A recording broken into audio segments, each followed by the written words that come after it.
Hello, good morning guys. Kasabong Luzon Bis Mindanao sa ating mga followers, sa ating mga viewers, sa ating subscribers dito sa ating channel, YouTube Kaliyab Kasabong TV.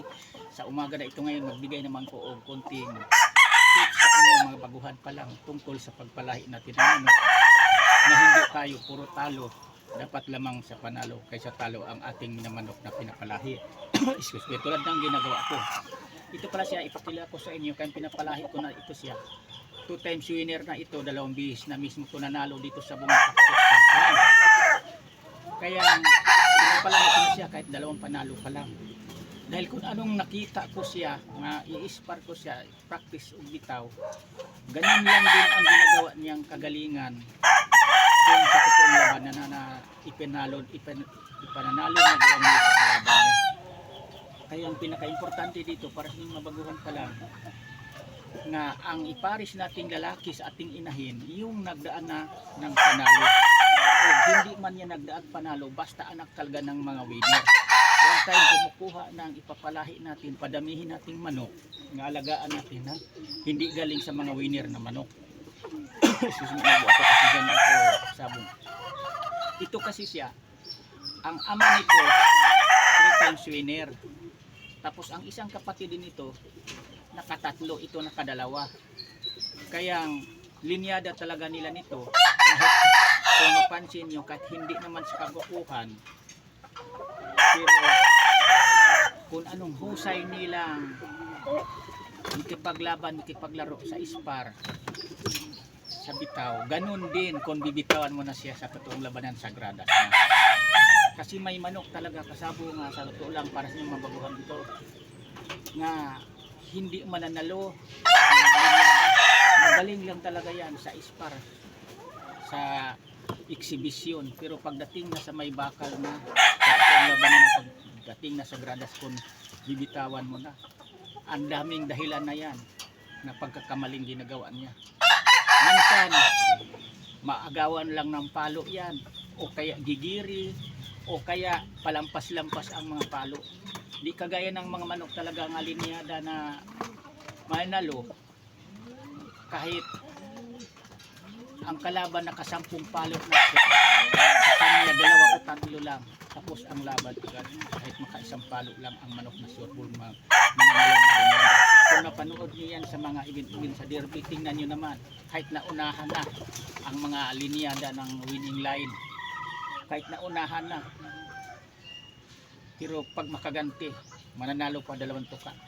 Ganun ang mga winning line na manok, lalo na kung sakto sa conditioning, sakto sa alaga, sakto sa paghanda bago ilalaban. Bas advantage talaga ang linyada nating minamanok pagdating sa labanan sa manok sa laro, kung linyada ito manalo. Dahil may talo man yan, pero lamang tayo sa panalo kaysa talo. Yan ang lagi kong i-advise inyong mabaguhan pa lang nga dito sa pagpili sa manok.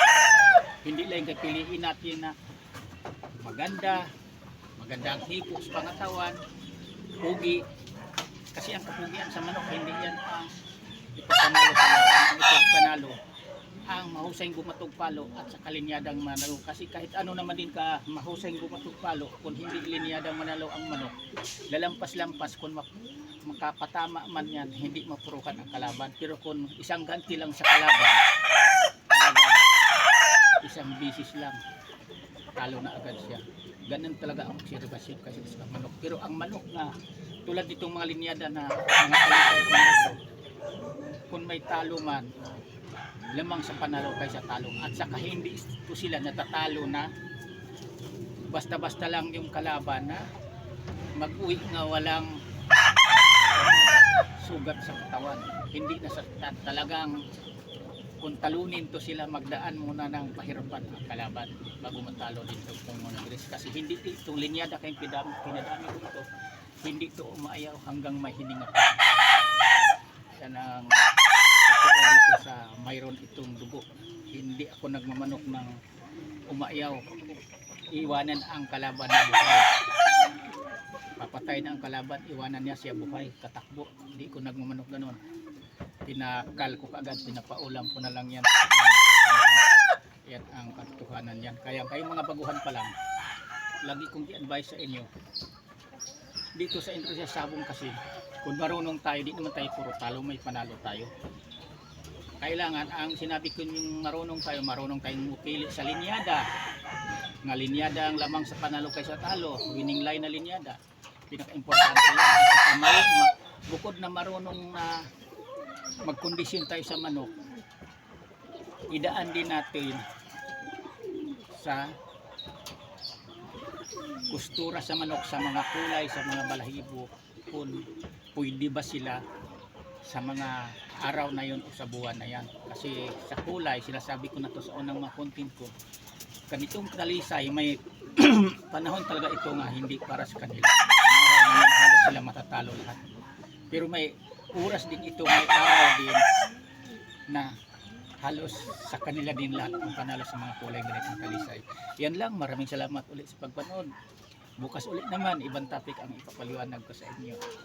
Sa aking mga followers, sa aking mga vlogs, na lahat sa aking subscribers sa pagsubaybay dito sa aking mga content i-upload dito sa pagpanood nyo sa kaalaman ko tungkol sa history pagdating sa pagpalahit ng manok. Yan lang.